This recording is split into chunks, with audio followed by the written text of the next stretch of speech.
अब कुछ पढ़ा जाए, देखते हैं। हम तो कहते हैं कि बेगर नौकरी के हम शादी करा रहे हैं, यहाँ लोग भाग जा रहे हैं।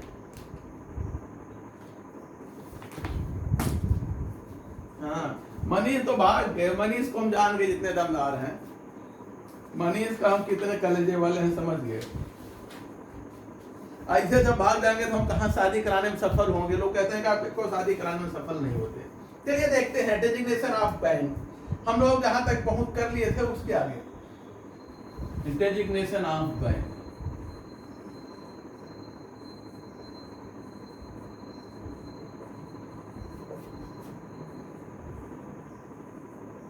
हमें लगता है कि मनीष के जितने साथी हैं सब वैसे हैं।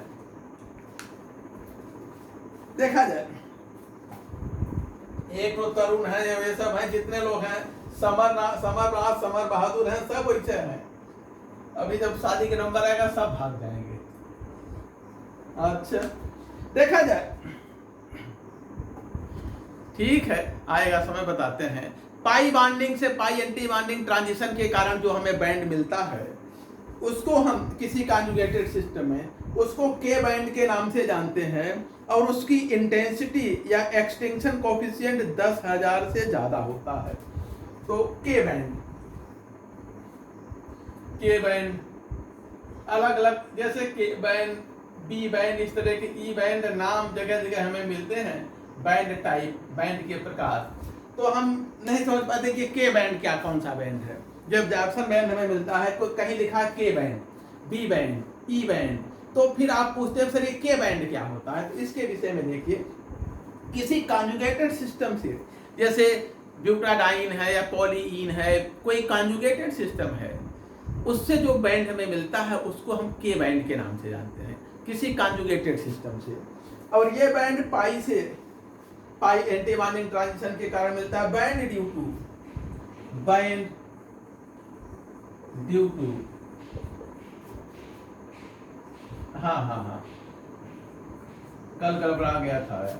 Band due to pi bonding से पाई एंटी बॉन्डिंग ट्रांजिशन। आप लोग एक बार हमें याद दिला दिया करिए, पाई बॉन्डिंग से pi anti bonding transition in conjugated pi system.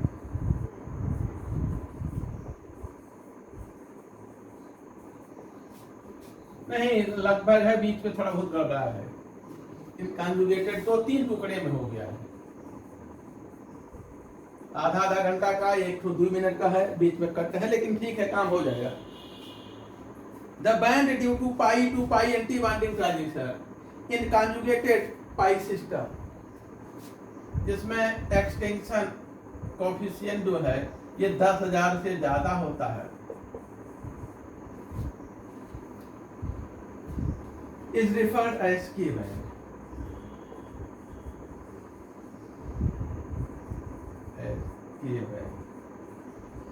K band इसे कहते हैं, K band इसे कहा जाता है। और इसमें देखा जाए कि ये जर्मन भाषा का शब्द है, कि ये जर्मन वर्ड है,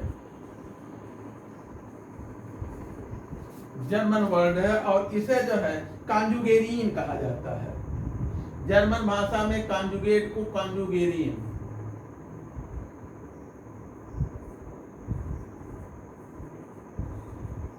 कॉन्जुगेरियन, GEIR,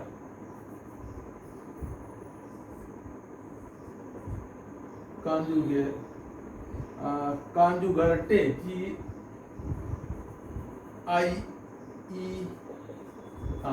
ये जर्मन भाषा में कॉन्जुगेट को कॉन्जुगर्टे कहा जाता है, और इसी से लिया गया है के बैंड।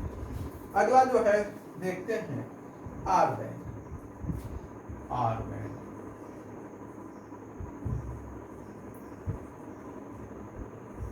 ये था नहीं, ये एब्जॉर्प्शन की इंटेंसिटी है, एब्जॉर्प्शन इंटेंसिटी, ये फ्रीक्वेंसी नहीं है, एक्सटेंशन कोफिशिएंट है, ठीक है ना। ये एप्सिलॉन मैक्स, ये वेवलेंथ और फ्रीक्वेंसी नहीं है, एब्जॉर्प्शन कोफिशिएंट है। आगे देखा जाए, ये ध्यान देंगे ये बैंड पूछे नहीं जाते हैं, लेकिन जगह जगह ये यूज रहते हैं। के बैंड, आर बैंड, कांजुगेरेट, कांजुगेटे, CONJUGIERT,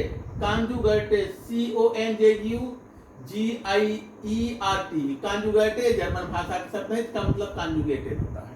ठीक है ना?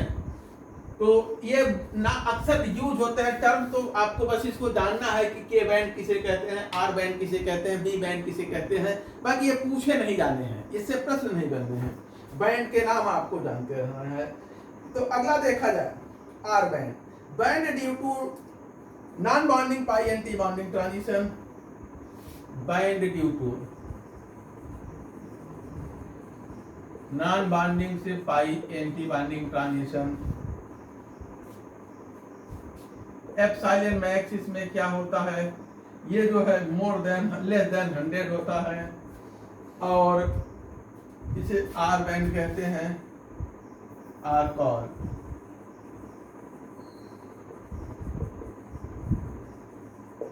और आर जर्मन भाषा का शब्द है, रेडिकल उससे लिया गया है।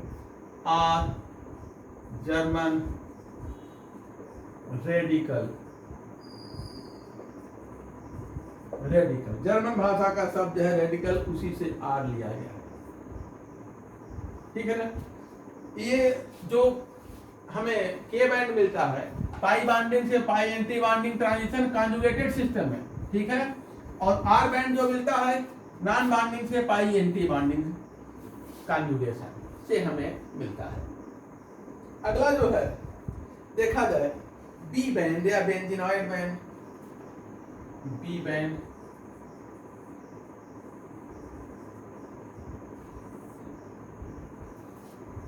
नहीं, ऐसा कुछ नहीं है। ये बी बैंड जो है एरोमेटिक और हेटेरो एरोमेटिक कंपाउंड में मिलता है, इसे बेंजीनॉइड बैंड के नाम से जानते हैं। Aromatic and hetero aromatic compound में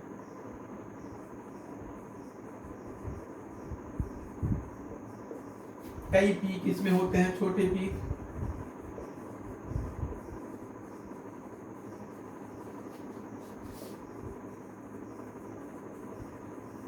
इसमें कई छोटे पीक होते हैं, बड़ा कैरेक्टरिस्टिक होता है, इसे बेंजीनॉइड बैंड कहते हैं।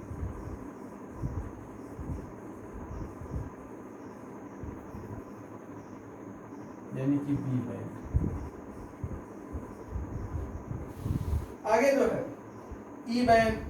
अच्छा, इसमें मल्टीपल पीक होते हैं, लो इंटेंसिटी होते हैं। बी बैंड बेंजीनॉइड बैंड जो है इसमें ढेर सारे पीक होते हैं, contain multiple band of low intensity.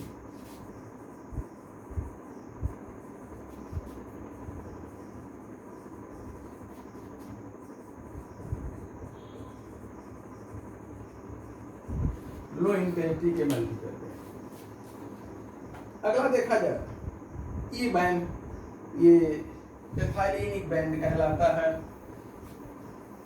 Ethene में पाया जाता है। ई बैंड या एथिलीनिक बैंड।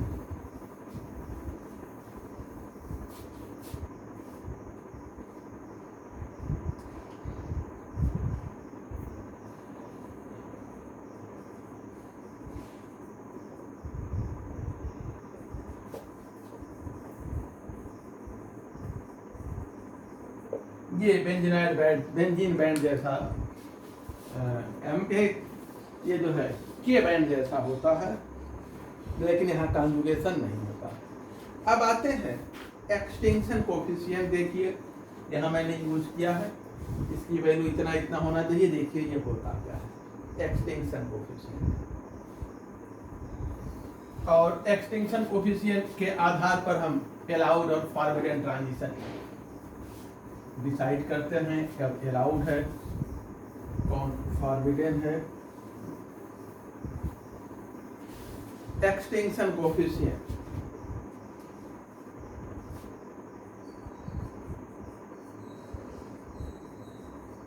नहीं, बस एल्कीन जैसा होता है ये भी बैंड। एल्कीन से मिलता है, कॉन्जुगेटेड ना हो। जो के बैंड है वैसे ये भी होता है, वहाँ कॉन्जुगेशन है, यहाँ कॉन्जुगेशन नहीं है। उसकी इंटेंसिटी हाई होती है, इसकी इंटेंसिटी लो होती है। तो देखा जाए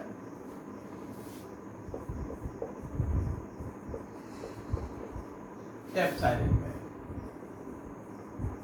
ये होता है 0.87 into p into a into 10 to power 20 p into a into 10 to power, ये इंटू है, यहाँ डॉट लगा है, इंटू है, ठीक है ना। एक्सटिंक्शन कोएफिशिएंट एप्सिलॉन मैक्स जो है ये होता है 0.87 into p into a into 10 to power 20। यहाँ पे पी क्या है, ये जो है ट्रांजिशन प्रोबेबिलिटी है, ट्रांजिशन एनर्जी गिरे किसी इलेक्ट्रॉन पर और उसको एब्जॉर्ब करके हाई एनर्जी लेवल में चला जाए, सिग्मा बॉन्डिंग से सिग्मा एंटी बॉन्डिंग जाए, नॉन बॉन्डिंग से पाई एंटी बॉन्डिंग जाए या पाई से पाई एंटी बॉन्डिंग जाए, इसकी प्रोबेबिलिटी ये निश्चित रूप से जाए, ये कोई जरूरी नहीं है। एब्जॉर्ब करने के बाद उसने एनर्जी को निकाल दिया किसी फॉर्म में, इलेक्ट्रॉनिक ट्रांजिशन नहीं किया या कर लिया, तो जो ट्रांजिशन प्रोबेबिलिटी है लोअर एनर्जी से हाई एनर्जी मॉलिक्यूलर ऑर्बिटल में जाने की जो प्रोबेबिलिटी, उसे पी से डिनोट करते हैं, ट्रांजिशन प्रोबेबिलिटी। और इसकी वैल्यू जो है 0 से 1 के बीच में होती है, 0 से 1 के बीच में। ए क्या है, ये जो है टारगेट एरिया है एब्जॉर्बिंग सिस्टम का, जो एब्जॉर्बिंग सिस्टम है उसका एरिया कितना है, टारगेट एरिया।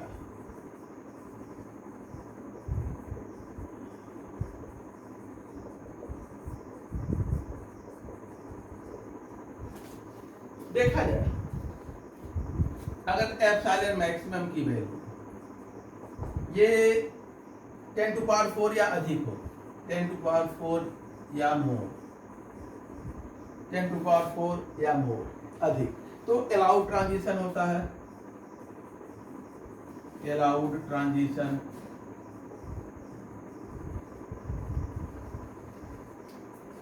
और ऐसा पाई बॉन्डिंग से पाई एंटी बॉन्डिंग के से उत्पन्न होता है, arises due to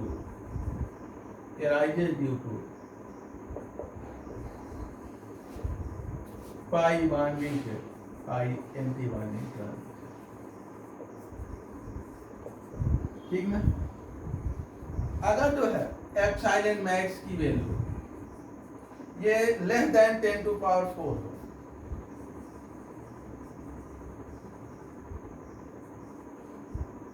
ये pi anti bonding, pi to pi anti bonding, non bonding नहीं है, पाई से pi anti bonding, pi bond होता है, पाई नॉन बॉन्डिंग थोड़ी होता है, पाई बॉन्ड से पाई, पाई बॉन्डिंग से पाई एंटी बॉन्डिंग, यानी कि 10 टू पावर 3 और लेस देन 10 टू 4 का मतलब 10 टू पावर 3 हो या उससे कम, ठीक ना। तब ये फॉरबिडन ट्रांजिशन होता है, फॉरबिडन ट्रांजिशन है, फॉरबिडन ट्रांजिशन। और ये नॉन बॉन्डिंग से पाई एंटी बॉन्डिंग ट्रांजिशन से अराइज होता है, arises due to non bonding से पाई एंटी बॉन्डिंग ट्रांजिशन,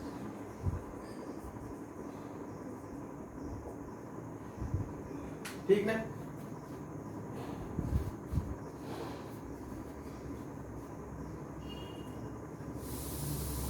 आगे देखा जाए जो इलेक्ट्रॉनिक ट्रांजिशन है, हमने बताया कि ऑर्बिटल की ज्योमेट्री से प्रभावित होता है, सिमेट्रिक से एसिमेट्रिक या एसिमेट्रिक से सिमेट्रिक में, यानी जीरेड से अनजीरेड या अनजीरेड से जीरेड में ट्रांजिशन अलाउड होता है, सेम सिमेट्री में अलाउड नहीं होता है। ये जो इलेक्ट्रॉनिक ट्रांजिशन है केवल ऑर्बिटल की सिमेट्री पे ही नहीं, सिमेट्री से ही नहीं प्रभावित होता है, बल्कि मॉलिक्यूल की सिमेट्री भी इसको बहुत ज़्यादा प्रभावित करती है।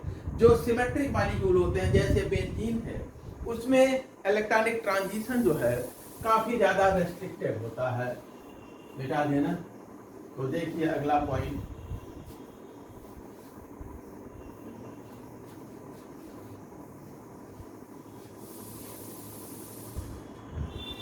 electronic transition is not only related with geometry of lower and higher energy level molecular orbitals.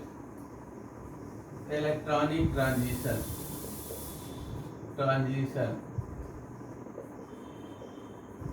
is not only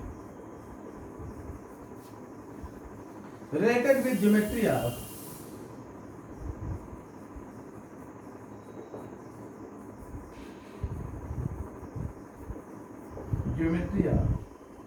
lower and high energy level molecular radical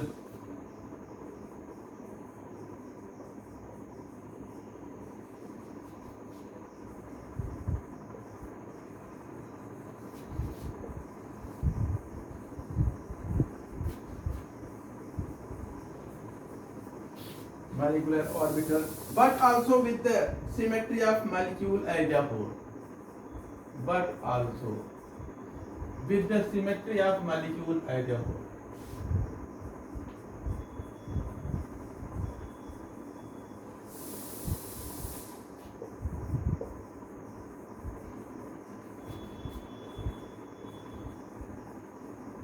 molecule की संपूर्ण सिमेट्री पे भी ये निर्भर करता है। सिमेट्रिकल मॉलिक्यूल जैसे बेंजीन है, इनमें जो है जो इलेक्ट्रॉनिक ट्रांजिशन है ज्यादा रेस्ट्रिक्टेड होता है एसिमेट्रिकल मॉलिक्यूल के कंपैरिजन में। तो अगला point, symmetrical molecule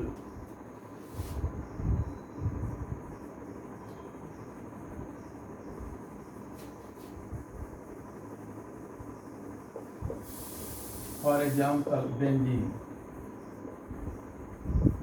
have more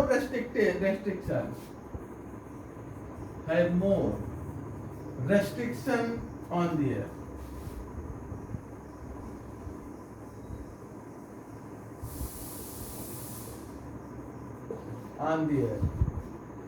Electronic transition and less symmetrical molecule.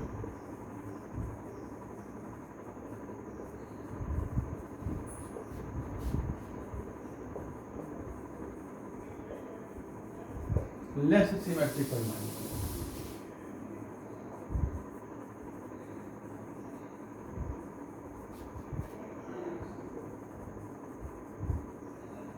ठीक ना?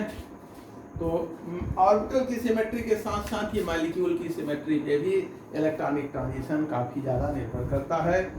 जैसे मॉलिक्यूल सिमेट्रिकल है तो ट्रांजिशन नहीं होता, सिमेट्रिकल से एसिमेट्रिकल होता है, या एसिमेट्रिकल से सिमेट्रिकल, सिमेट्रिकल से सिमेट्रिकल या एसिमेट्रिकल से एसिमेट्रिकल नहीं होता।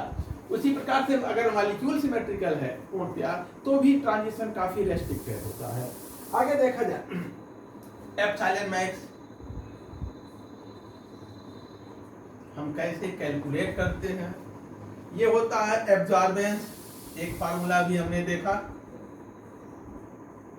ट्रांजिशन प्रोबेबिलिटी और एरिया से, ये एब्जॉर्बेंस। दूसरा formula into molecular weight compound का,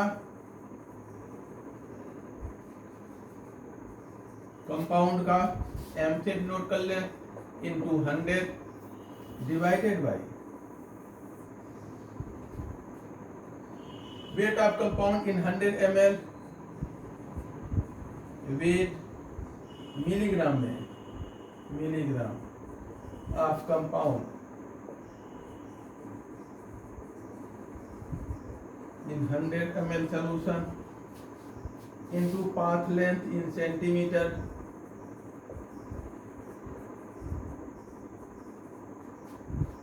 ये होता है। देखिए एक एग्जांपल देख लेते हैं और उससे कैलकुलेट कर लेते हैं। इसकी वैल्यू देखिए कितनी आता है।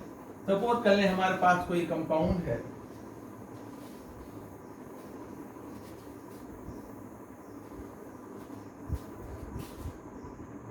एग्जांपल के तौर पे इफ 106 ग्राम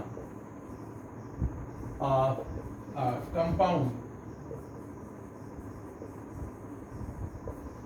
मिलीग्राम, ये mg मिलीग्राम और इधर ml millilitre, C4H10O molar mass 72 gram in 100 ml ethanol।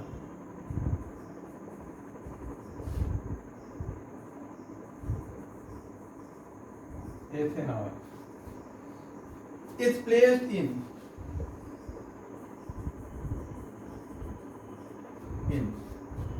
1 centimeter long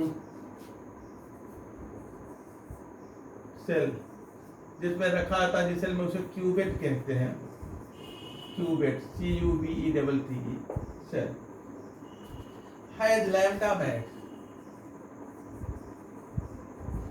equal to 295 nanometre. Absorbance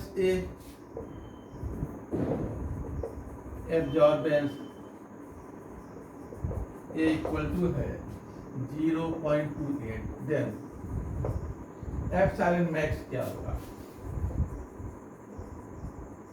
ठीक ना। फार्मूला आपके सामने है, वैल्यूज को रख दीजिए। ए की वैल्यू एब्जॉर्बेंस क्या दे रखा है 0.28, मॉलिक्यूलर वेट क्या दे रखा है 72, उसके बाद वेट कंपाउंड का कितना दिया है 106 ग्राम,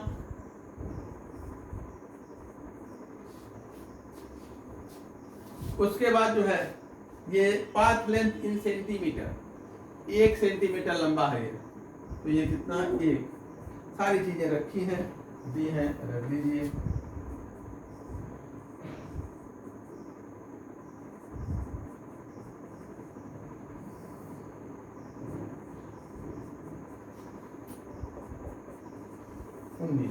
इस तरह से हम इसको कैलकुलेट कर सकते हैं एप्सिलॉन मैक्स को। अब आते हैं हम लोग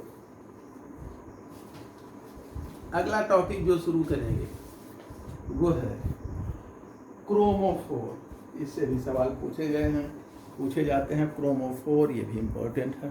तो हेडिंग डालिए क्रोमोफोर।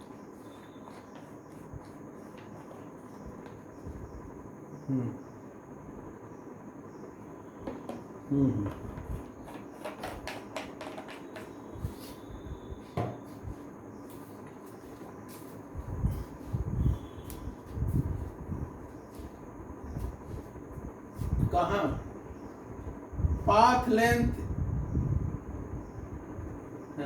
1 सेंटीमीटर लॉन्ग सेल यानी क्यूबेट सेल या क्यूबेट, जिसमें हम सैंपल लेते हैं जिस सेल में उसे क्यूबेट कहते हैं, CUBETT। मिटाएं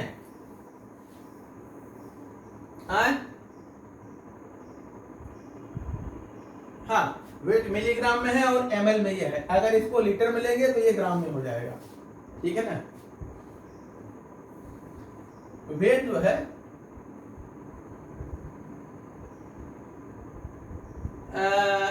इसको मिलीग्राम में कर लीजिए mg, ठीक है ना, वही ऐसा रखा गया है। और ml में यही आयतन वॉल्यूम यही यूज किया गया 100, तो ये mg कर लीजिए मिलीग्राम, ठीक है ना। बैठा दे।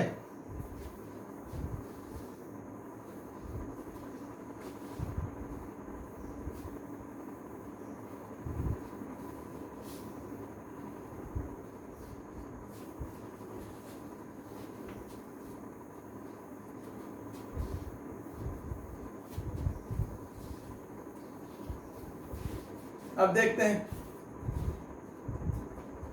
यार, तोहरे बचा है यार, बड़ी दिक्कत है, बेचारे तरस जा रहे हैं।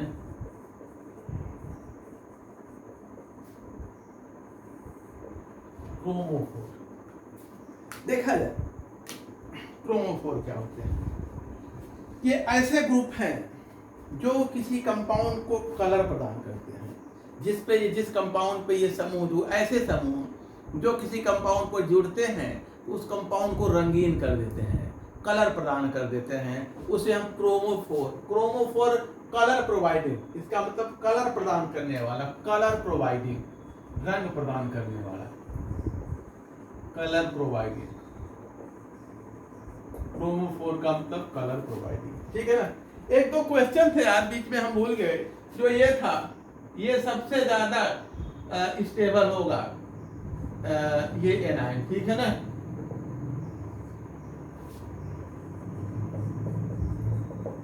इससे भी सबसे ज्यादा ये स्टेबल है, इससे स्टेबल है, ठीक है ना। और एक जो सवाल का NH2 और O ना अभी कल का, तो NH2 के बाद OH है, ठीक है, OH के बाद Cl है, Cl के बाद CH3 है। जो विकल्प B या C दिया है आपको, कोई एक विकल्प B दिया है, उसमें ये गड़बड़ी कर दिया है, किसी जो हमें फोटो भेजा गया है ये उल्टा लगा दिया है, यही सही कर दीजिए तो यही विकल्प, हाँ इसी को ये गड़बड़ कर दिया है बनाने में, ऐसा कर दिया है, इसी को आप सही कर दीजिए तो यही बी विकल्प सही हो जाएगा, ठीक ना। और ऐसा चारों विकल्प गलत है, यहाँ पे करेक्शन कर दीजिए, वो गाइड वाले टाइप करने में गड़बड़ी कर जाते हैं। क्या हुआ? पहला था कि कौन ज्यादा बेंजीन रिंग को एक्टिवेट करेगा, तो NH2 अभी कल, यद्यपि इसको कल पढ़ाएंगे, कल इसका नंबर आ जाएगा, कल पढ़ा देंगे तो ये जो है ये आपको लिख मिलेगा, ये डिक्रीजिंग ऑर्डर है एक्टिवेट करने का, सबसे ज्यादा उससे कम है, उससे कम है, उससे कम है। हाँ क्या करते भाई, बेंजाइलिक क्या है? हाँ ये सबसे ज्यादा स्टेबल होता है, उसके बाद 3 बेंजीन रिंग वाले से भी ये स्टेबल होता है, ठीक है ना, 3 बेंजीन रिंग वाले से भी ये स्टेबल होता है। 3 pH3 तो बनाया था, pH का मतलब बेंजीन रिंग, ये 2 वाले से, ये 1 वाले से बेंजाइलिक, pH का मतलब बेंजीन रिंग, ठीक है ना, तो वही बेंजाइलिक हो गया, ठीक है, ये ऑर्डर था। तो ये सबसे स्टेबल होता है, जब 3 वाले से स्टेबल है, 3 बेंजीन रिंग जुड़ा है तो 1 वाले का औकात है, ठीक ना। वो एक गाइड में जो है वो गलत सलूशन दे रखा है, उसी से आप लोग कंफ्यूज होते हैं। जो क्वेश्चन पेपर है, क्वेश्चन पेपर में गलत सलूशन दे रखा है, एक में गलत दिया है, एक में सही दिया है, तो एक जगह गलत दिया है, उसी में कंफ्यूजन है। वो बेंजाइल कार्बेनाइल को ज्यादा स्टेबल दे दिया है। आगे देखते हैं, और इसे एक्सप्लेन भी कर दिए हैं।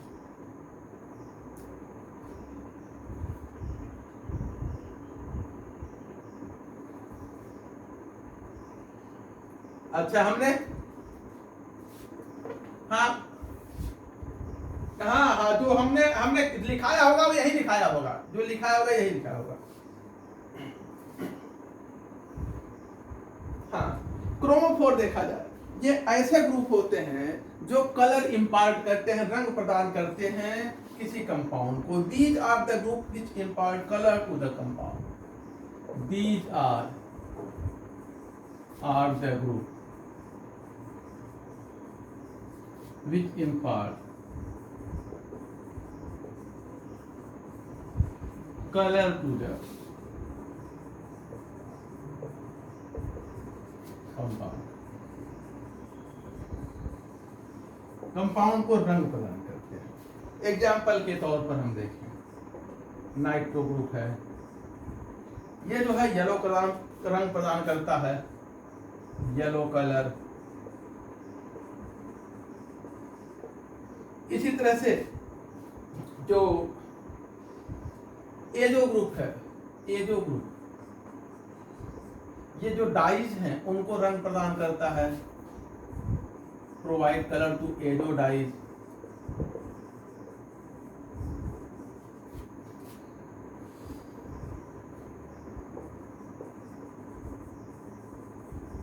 एजो डाइज को कलर प्रदान करता है। इसी प्रकार है। अच्छा देखा जाए, ये ऐसे ग्रुप होते हैं जिनके पास मल्टीपल कोवेलेंट बॉन्ड होते हैं।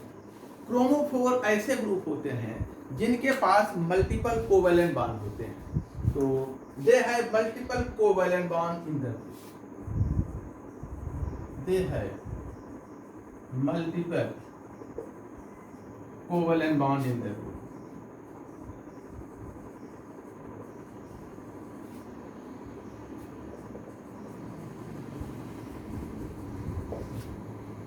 ठीक है ना। देखा जाए, प्रारंभ में जो ग्रुप रंग प्रदान करते थे उन्हीं को क्रोमोफोर कहा गया है, लेकिन ये देखा गया, अच्छा रंग प्रदान वही ग्रुप करते हैं जो एक पर्टिकुलर वेवलेंथ को एब्जॉर्ब करते हैं। बाकी सबको बाहर कर देते हैं। फिर से ध्यान दीजिए, जो ग्रुप रंग प्रदान करते थे कंपाउंड को, उन्हीं को क्रोमोफोर कहा गया।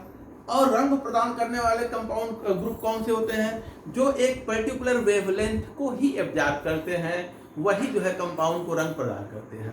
तो बाद में क्रोमोफोर का दायरा बढ़ा दिया गया। ये कहा गया कि ऐसे ग्रुप जो एक पर्टिकुलर वेवलेंथ के रेडिएशन को एब्जॉर्ब करते हों, वो चाहे विजिबल या अल्ट्रावायलेट रीजन में, अगर अल्ट्रावायलेट में है तो रंग तो प्रदान नहीं करेगा, विजिबल में है तो रंग प्रदान करेगा। तो चाहे वो रंग प्रदान करता हो या न करता हो, लेकिन अगर एक पर्टिकुलर वेवलेंथ को ही एब्जॉर्ब करता है, तब जो है हम उसे क्रोमोफोर कहेंगे। तो बाद में क्रोमोफोर का दायरा बढ़ा दिया गया। ये कहा गया कि ऐसे ग्रुप जो एक पर्टिकुलर वेवलेंथ के रेडिएशन को एब्जॉर्ब करते हैं, दे आर कॉल्ड क्रोमोफोर। वो चाहे कलर हो कंपाउंड या ना हो, यानी विजुअल रीजन में एब्जॉर्प्शन हो या ना हो, बट हम उनको कहेंगे क्रोमोफोर। तो देखा जाए, नाउ द टर्म क्रोमोफोर किसका? अरे अभी दे रहे हैं यार, अभी दे रहे हैं। ये कोवेलेंट बॉन्ड मल्टीपल इसमें नहीं, इसमें मल्टीपल कोवेलेंट बॉन्ड नहीं है, डबल बॉन्ड है नहीं। मल्टीपल का मतलब डबल ट्रिपल, इसमें डबल है, इसमें भी डबल है। एग्जांपल तो ये दो है आपके सामने। द टर्म क्रोमोफोर नहीं समझ पाए? जिस ग्रुप में डबल ट्रिपल बॉन्ड हो वो क्या होते हैं? वही तो मल्टीपल कोवेलेंट बॉन्ड हो गया। मल्टीपल का मतलब more than one. Now the term chromophore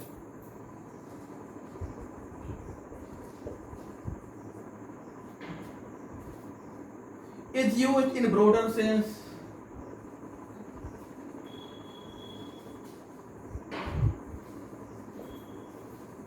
अब इसका दायरा बढ़ गया है, विस्तारित हो गया है। It is defined as any isolated covalently bonded group. अब इसको हम कैसे डिफाइन करते हैं क्रोमोफोर को? It is defined as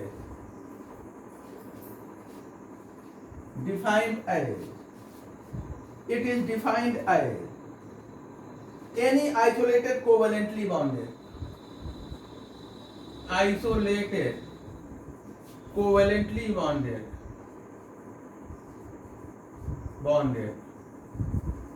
isolated covalently bonded group that show a characteristic absorption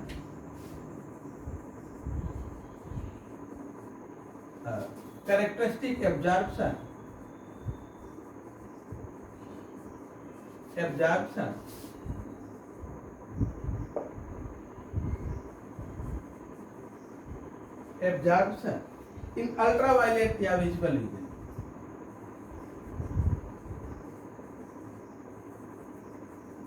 और visible region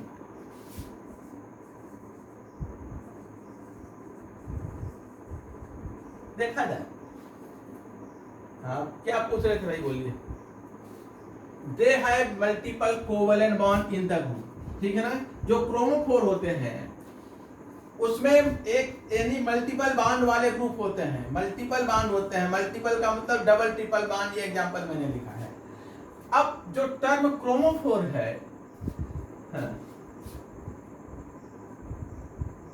broader sense, SENS sense, broader sense का मतलब कि विस्तृत दायरा, विस्तृत दायरे में, ठीक है ना। बड़ी सोच, ठीक है, बड़ी सोच, विस्तृत दायरा, यानी इसका दायरा बढ़ गया है, इसको बढ़ा दिया गया है। Now the term chromophore is used in broader sense. पहले हम क्रोमोफोर का मतलब क्या लगाते थे? ऐसे समूह जो किसी यौगिक को रंग प्रदान करते हैं। लेकिन अब केवल रंग प्रदान करना ही क्रोमोफोर नहीं है। क्रोमोफोर की परिभाषा क्या है? ऐसे कंपाउंड जो अल्ट्रावायलेट तथा विजिबल रीजन में एक पर्टिकुलर, एक निश्चित वेवलेंथ के रेडिएशन को एब्जॉर्ब करते हो, वो सभी क्रोमोफोर कहलाएंगे। वो चाहे रंग प्रदान करते हो चाहे न प्रदान करते हो, ठीक ना। अल्ट्रावायलेट में रंग मिलेगा नहीं, विजिबल में ही रंग मिलेगा। तो अल्ट्रावायलेट में रंग नहीं मिलेगा, विजिबल में रंग मिलेगा, लेकिन क्रोमोफोर वो कहलाएगा अगर एक पर्टिकुलर वेवलेंथ को एब्जॉर्ब कर रहा है तो, ठीक है। समझ गए ना।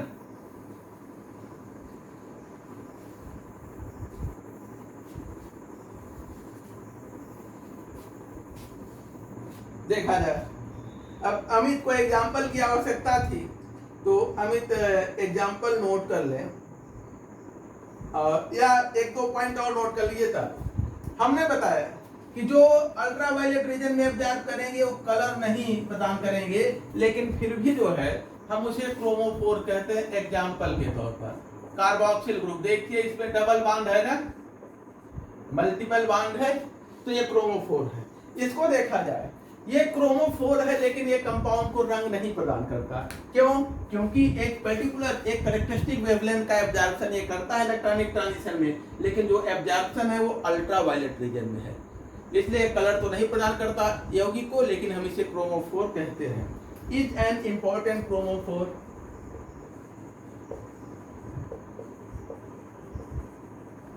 क्रोमोफोर महत्वपूर्ण क्रोमोफोर है। which contain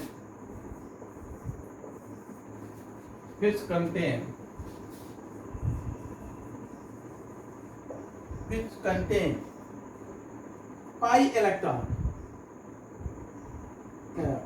sorry, important chromophore contains important chromophore, but it does not provide color to the compound, but does not provide color to the compound in ultraviolet region.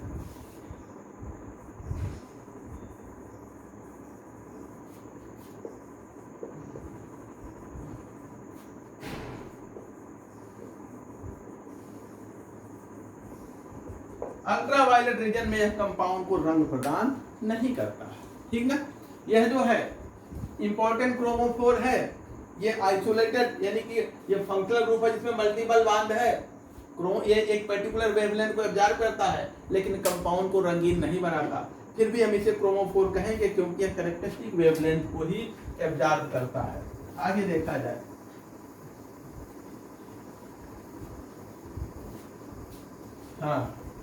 हाँ मल्टीपल बॉन्ड का मतलब double triple bond, ठीक है। वो चाहे रंग प्रदान करता हो चाहे ना करता हो। एग्जाम्पल देख लीजिए ढेर सारे, ये क्रोमोफोर है, ये क्रोमोफोर है, सब में देखिए डबल बॉन्ड आपको दिख रहा है, डबल या ट्रिपल बॉन्ड।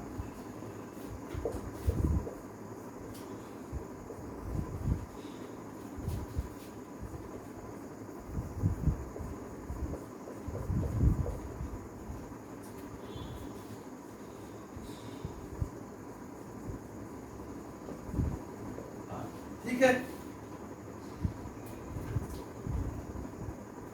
देखा जाए क्रोमोफोर दो तरह के होते हैं। एक तो जिसमें पाई से पाई एंटी बॉन्डिंग ट्रांजिशन होता है, और दूसरा जिसमें पाई से पाई एंटी बॉन्डिंग और नॉन बॉन्डिंग से पाई एंटी बॉन्डिंग दो होता है। टू टाइप्स के होते हैं। पहला क्रोमोफोर विच कंटेन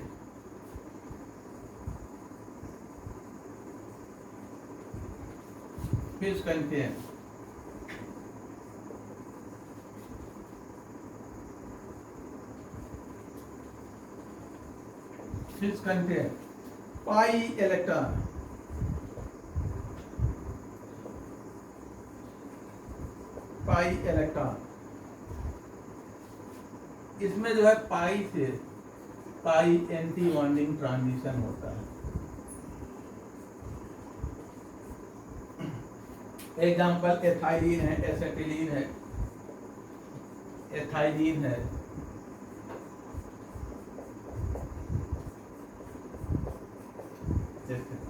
इनमें केवल पाई बॉन्ड होता है।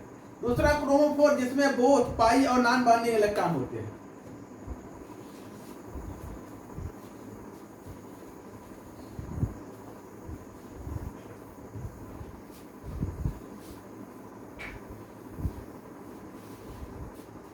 Chromophore which contains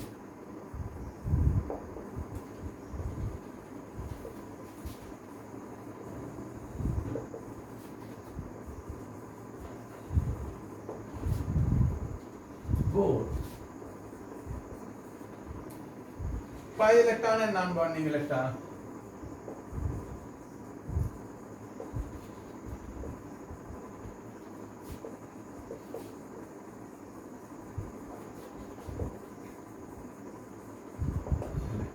ठीक है। इसमें जो है ट्रांजिशन पाई बाइंडिंग से pi anti binding and non binding से पाई एंटी बाइंडिंग ट्रांजिशन से होता है।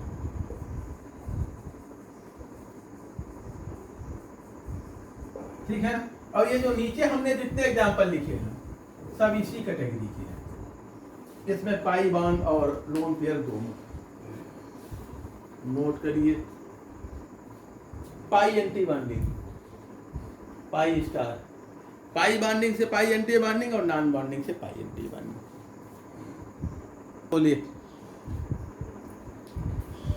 एसीटोन,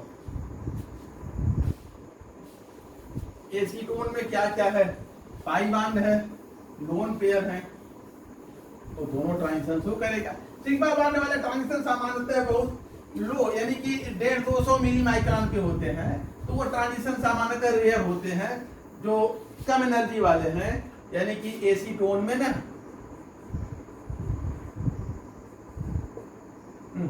एसीटोन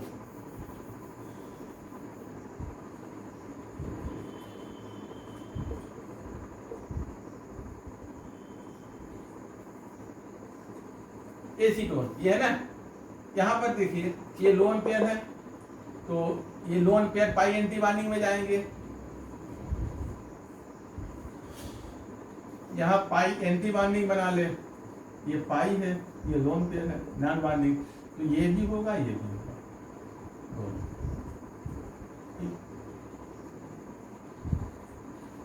हाँ हाँ, सिग्मा बॉन्ड तो वही है ना, सिग्मा बॉन्ड भी तो है इसमें, तो तीनों होगा। लेकिन हमने कहा कि सिग्मा से सिग्मा एंटी बॉन्डिंग क्या होता है, वो 200 के नीचे 150 मिली माइक्रोन पे लगभग होता है, तो सामान्यतः वो हमारे लिए किसी यूज का नहीं होता है, वो हमारे लिए किसी यूज का नहीं होता है। ठीक ना।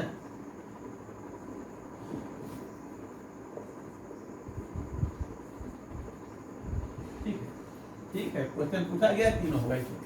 सिग्मा बॉन्ड है तो सिग्मा वाला ट्रांजिशन होगा, पाई बॉन्ड है तो पाई वाला होगा, नॉन बॉन्डिंग है तो नॉन बॉन्डिंग वाला होगा। और सिग्मा बॉन्ड हर कंपाउंड में होता है, बगैर सिग्मा बॉन्ड के कोई कंपाउंड नहीं होता, इसलिए सिग्मा बॉन्डिंग से सिग्मा एंटी बॉन्डिंग ट्रांजिशन हर जगह होगा। लेकिन हमने बताया कि वो 150 मिली माइक्रोन 200 मिली माइक्रोन पर होता है, बहुत low energy, low frequency, high energy पर, तो सामान्यतः वो ट्रांजिशन हमारे लिए यूजफुल नहीं होता है। आगे देखा जाए ऑक्सोक्रोम।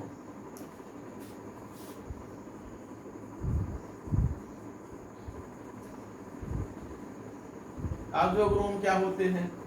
ये ऐसे ग्रुप हैं जो रंग, किसी कंपाउंड को रंग प्रदान नहीं करते, लेकिन केवल इनकी उपस्थिति से जो है किसी क्रोमोफोर का जो कलर है, यानी किसी कंपाउंड का जो कलर है वो इनहेंस कर जाता है, कलर की इंटेंसिटी बढ़ जाती है, कलर ज्यादा चटकार हो जाता है, कह लें कि ज्यादा गाढ़ा हो जाता है, तो कलर की तीव्रता को, कलर की इंटेंसिटी को ये बढ़ा देता है। फिर से ध्यान दें, ऑक्सोक्रोम ऐसे कंपाउंड हैं, ऐसे ग्रुप हैं, कंपाउंड न कहें बल्कि ग्रुप कहें, ऐसे ग्रुप हैं जो जिनका अपना खुद का कोई कलर नहीं होता, ये क्रोमोफोर नहीं होते, लेकिन इनकी उपस्थिति से, इनकी प्रेजेंस से क्रोमोफोर का जो कलर है वो इंटेंस हो जाता है, कलर की इंटेंसिटी बढ़ जाती है, तीव्रता बढ़ जाती है, इनको कलर इनहेंसिंग ग्रुप भी कहते हैं। तो देखा जाए an auxochrome, auxochrome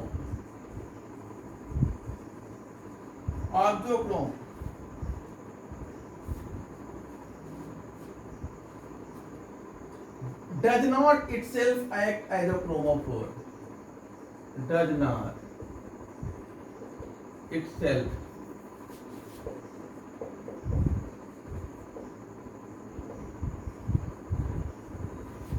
as a chromophore,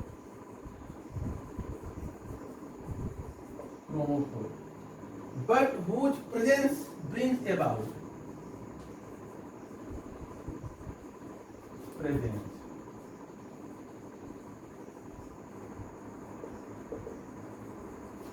brings about a shift of the absorption band,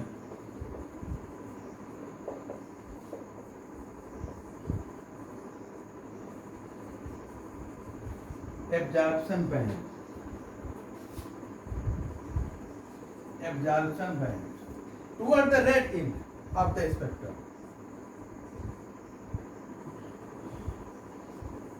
Red end of spectrum.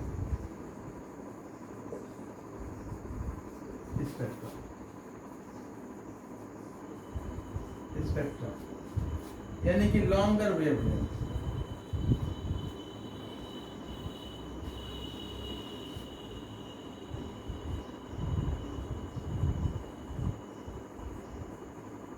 ध्यान दें, तो ऑल्डोक्रोम ऐसे ग्रुप हैं जो अपने आप में क्रोमोफोर तो नहीं होते, यानी रंग प्रदान करने का काम नहीं करते, लेकिन इनकी प्रेजेंस से जो एब्जॉर्प्शन बैंड है वो थोड़ा सा लॉन्गर वेवलेंथ रेड एंड की तरफ यानी लॉन्गर वेवलेंथ की तरफ शिफ्ट हो जाता है, यानी जो एब्जॉर्प्शन है वो कम एनर्जी पर होने लगता है, इलेक्ट्रॉनिक ट्रांजिशन कम एनर्जी पर होने लगता है, और जो इलेक्ट्रॉनिक ट्रांजिशन कम एनर्जी के होते हैं वो ज़्यादा इंटेंस होते हैं।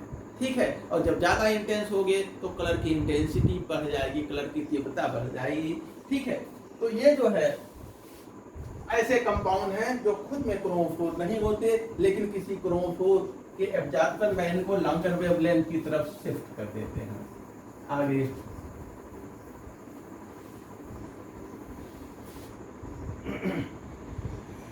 ये सैचुरेटेड ग्रुप होते हैं, दे आर सैचुरेटेड।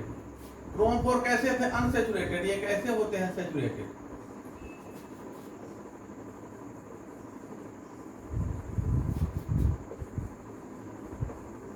ये संतृप्त होते हैं। ठीक है ना, एग्जाम्पल भी देख लीजिए अब इसी के साथ। OH है, OR है, NH2 है, NHR है, SH है, एक्सेट्रा। इनमें लोन पेयर सभी में है, लेकिन कोई मल्टीपल बॉन्ड इनमें नहीं।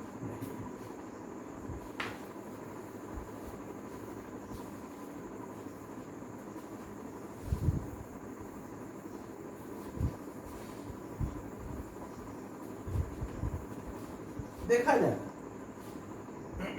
ऑक्सोक्रोम जो है, हमने बताया कलर एनहेंसिंग ग्रुप भी इन्हें कहा जाता है, क्योंकि इनका कोई कैरेक्टरिस्टिक एब्जॉर्प्शन तो नहीं होता है। इनका 200 मिली माइक्रोन के ऊपर ये किसी कैरेक्टरिस्टिक वेवलेंथ का रेडिएशन नहीं, रेडिएशन का कैरेक्टरिस्टिक वेवलेंथ का एब्जॉर्प्शन नहीं करते हैं, और अगर 200 या उससे नीचे हैं तो अल्ट्रावायलेट में एब्जॉर्ब कर रहे हैं, और ये कलर प्रदान फिर नहीं करते हैं, और न तो इनका कोई कैरेक्टरिस्टिक एब्जॉर्प्शन ही होता है अल्ट्रावायलेट रीजन में, अर्थात इनको हम क्रोमोफोर नहीं करते। Auxochrome are called colour enhancing group, colour की इंटेंसिटी को बढ़ा कर देते हैं। Are called colour enhancing group, colour enhancing group, colour को इनहेंस करना, तीव्र कर देना। Do not show characteristic absorption above.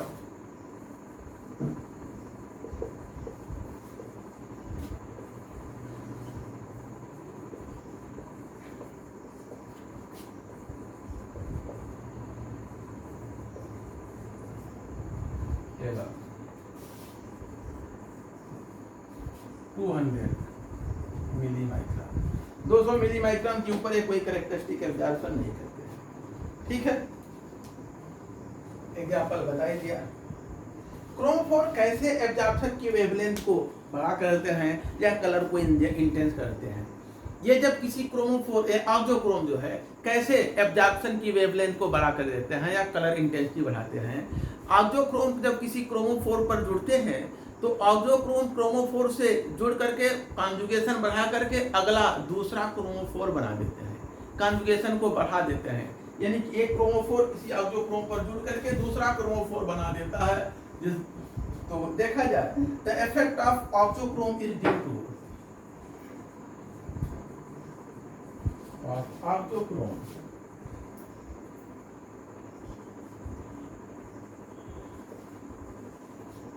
is due to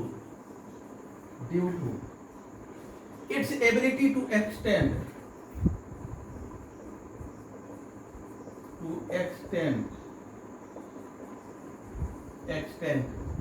the conjugation of a chromophore.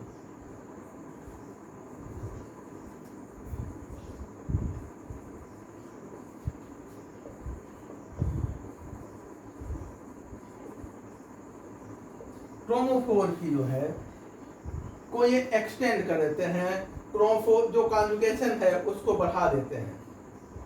ठीक है, देखिए एग्जांपल के तौर पर, तो ऑक्सोक्रोम जो है ये क्रोमोफोर के कॉन्जुगेशन को बढ़ाने की सामर्थ्य रखते हैं, क्रोमोफोर का कॉन्जुगेशन बढ़ा देते हैं, जिसके कारण जो है यानी क्रोमोफोर ऑक्सोक्रोम से मिल करके नया दूसरा क्रोमोफोर बनाते हैं, जिसका कॉन्जुगेशन बढ़ जाता है एक्सटेंडेड कॉन्जुगेशन के साथ। देखिए नीचे रुका, देखिए अगर हम देखें बेंजीन को देखें,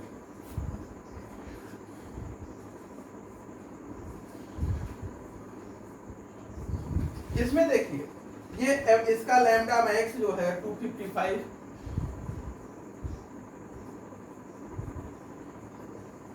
मिली माइक्रोन और एक्सटिंक्शन कोफिशिएंट यानी एब्जॉर्प्शन की इंटेंसिटी जो है ये 203 है। ठीक है, अगर इस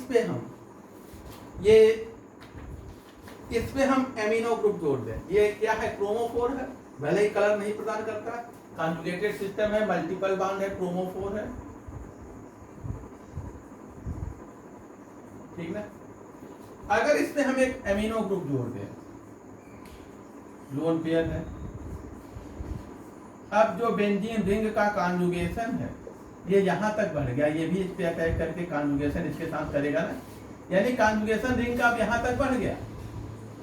कॉन्जुगेशन बढ़ने से क्या हो गया, ये ऑक्सोक्रोम है, बेंजीन रिंग पर जुड़ गया। अब यहां पर देखिए इसके जुड़ने से जो एब्जॉर्प्शन था वो अब अधिक हो गया, लैम्डा मैक्स ये कितना है 255 से 280 ना, थोड़ा लॉन्गर वेवलेंथ पे हो गया, रेड इन की तरफ खिसक गया, लॉन्गर वेवलेंथ हो गया, और जो एक्सटिंक्शन कोफिशिएंट है या एब्जॉर्प्शन है ये देखिए 203 से 1430 हो गया, बहुत ज्यादा बढ़ गया, एब्जॉर्प्शन की इंटेंसिटी बढ़ गई। अगर ये रंगीन होता कंपाउंड तो कलर बहुत तगड़ा तीक्ष्ण हो जाता, थोड़ा लालपन आ जाता, थोड़ा सा वेवलेंथ बढ़ जाता, लेकिन जो है कलर की तीव्रता काफी बढ़ गई। तो ये ऑक्सोक्रोम होते हैं, ये कलर की इंटेंसिटी को बढ़ाते हैं, एब्जॉर्प्शन को लॉन्गर वेवलेंथ की तरफ या रेड इंड की तरफ शिफ्ट करते हैं। अब आगे हम लोगों को देखना है एब्जॉर्प्शन इंटेंसिटी शिफ्ट, यहाँ से कल देखेंगे, ये भी बड़ा इंपॉर्टेंट है, ये भी पूछा गया है, जो कल देखेंगे एब्जॉर्प्शन एंड इंटेंसिटी शिफ्ट, ये कल देखा जाएगा, एब्जॉर्प्शन एंड इंटेंसिटी शिफ्ट, ठीक ना। इसमें बेथोक्रोमिक शिफ्ट देखेंगे, हिप्सोक्रोमिक, हाइपरक्रोमिक, हाइपोक्रोमिक, सॉल्वेंट का इफेक्ट क्या है, ये सब पूछे जाते हैं सवाल शिफ्ट पे, यहाँ से कल।